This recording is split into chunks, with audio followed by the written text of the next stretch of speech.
Breaking news, a federal judge in New York dismisses Justin Baldoni's lawsuit against Blake Lively. Breaking news this hour, this time in the legal saga between actors Blake Lively and Justin Baldoni. Hollywood just witnessed a legal disaster nobody saw coming.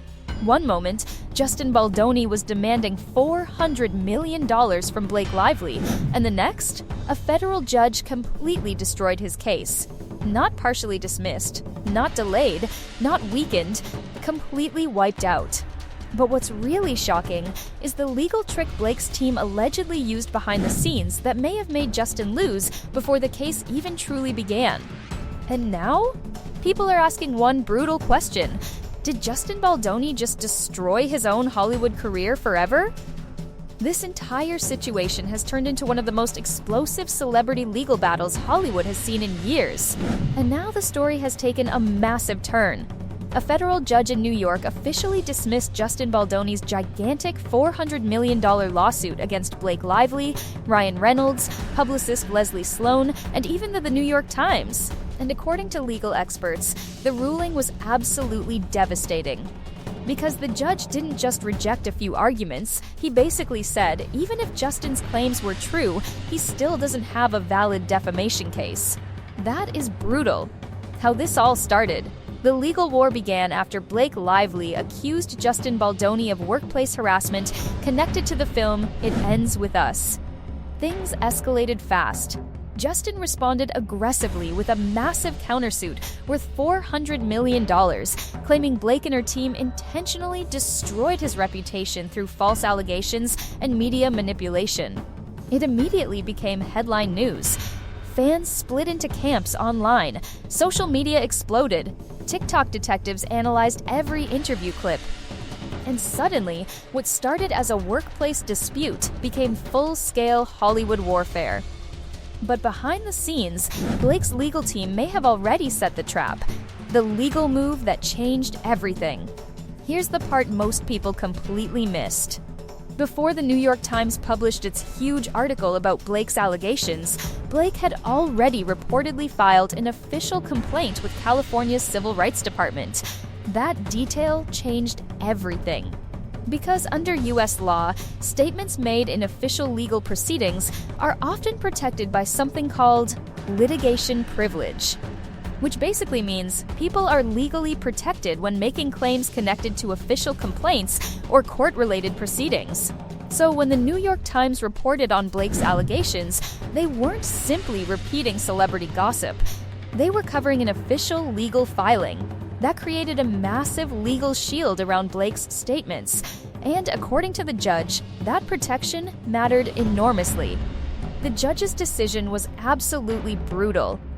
The ruling reportedly dismantled Justin's arguments piece by piece. The judge found Justin failed to prove actual malice, which is the extremely high legal standard required in defamation cases involving public figures. In simple terms, Justin needed to prove Blake and her team knowingly spread false information with malicious intent, and the judge said the evidence simply wasn't there.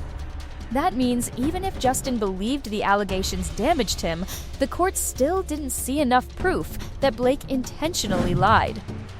And then came another huge blow.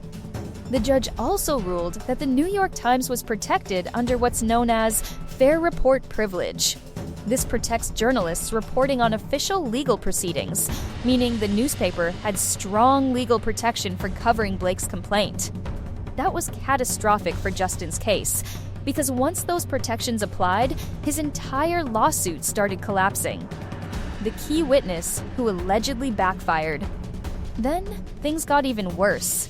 A reporter connected to the case reportedly filed a sworn declaration claiming Justin's legal team misrepresented certain text messages used as evidence. That moment became incredibly damaging, because suddenly questions started emerging about how Justin's lawyers handled evidence altogether. And in celebrity legal battles, credibility is everything. Once a judge starts doubting your legal foundation, the entire case can unravel quickly. And that's exactly what appeared to happen here. Blake Lively's reaction. According to reports, Blake Lively was extremely emotional after learning the lawsuit had been dismissed. Sources claimed she felt relieved after months of intense public scrutiny. And honestly, it's easy to understand why this became such a massive emotional ordeal. Being sued for $400 million while simultaneously fighting your own harassment allegations publicly? That kind of pressure is enormous, especially under non-stop internet attention.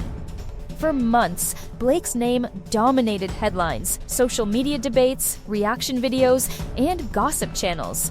Every appearance was analyzed, every facial expression dissected, every statement criticized. Hollywood legal drama doesn't stay inside courtrooms anymore. It becomes entertainment. And that creates incredible pressure on everyone involved. But this case isn't actually over. Here's where things get interesting. Even though Justin lost the major defamation portion of the lawsuit, this legal war may not be fully finished yet. Justin reportedly still has limited options involving contract-related claims. But legal experts say those claims are far weaker and much less explosive than the original lawsuit. Because without the defamation case, the massive $400 million narrative falls apart. And now the power dynamic appears to have shifted heavily in Blake's favor. Especially because Blake's original harassment-related claims are still moving forward, meaning this entire situation could continue unfolding publicly for months, maybe even years. The bigger Hollywood message. This case is bigger than just Blake and Justin now. A lot of people in Hollywood are watching carefully because the ruling sends a major message about retaliation lawsuits. For years, powerful public figures have sometimes responded to accusations with enormous countersuits that can intimidate accusers financially and emotionally. But this ruling suggests courts may be less willing to entertain those kinds of aggressive legal attacks without strong evidence. And that could have huge consequences across the entertainment industry. Because now other alleged victims may feel more protected speaking publicly through official legal channels. At the same time, people worried about false accusations are also concerned about where these protections could lead. That's why this case became so controversial online. To some people, Blake's victory represents justice. To others, Justin's dismissal feels deeply unfair, and social media has turned the entire situation into a cultural battlefield. Did this end Justin Baldoni's career? This is the question everyone keeps asking. Before all this happened, Justin Baldoni built a reputation as a thoughtful filmmaker and public advocate focused on emotional vulnerability, masculinity, and empowerment. Now, his public image has changed dramatically, and in Hollywood, perception matters almost as much as truth. Studios hate controversy. Brands avoid risk. Public scandals can permanently change careers overnight. Losing a massive lawsuit this publicly creates enormous reputational damage, especially when headlines describe the case as completely dismissed. Even if Justin continues fighting legally, the public narrative may already be turning against him. And unfortunately for celebrities, internet narratives move faster than courtrooms. The internet reaction has been insane. Social media exploded after the ruling. Some users celebrated Blake's victory immediately. Others accused the media of bias against Justin from the beginning. TikTok creators started breaking down legal documents. YouTube channels called it career-ending. Fans debated every tiny detail online. And honestly, this may be one of the clearest examples of how modern celebrity scandals work now. The courtroom is only one battle. The internet is the other. And sometimes the internet decides public opinion long before any final trial happens. Right now, one thing is clear. Justin Baldoni's $400 million lawsuit has officially collapsed, but the larger Hollywood war surrounding this case? That's far from over. Because Blake Lively's original claims are still active, the media attention keeps growing, and the fallout from this ruling could reshape how celebrity legal battles are fought moving forward. The real question now is, was this justice, or was this Hollywood power politics at work? Let me know what you think in the comments below. And if you enjoyed this video, don't forget to like, subscribe, and turn on notifications for more celebrity news, Hollywood drama, and high-profile legal stories.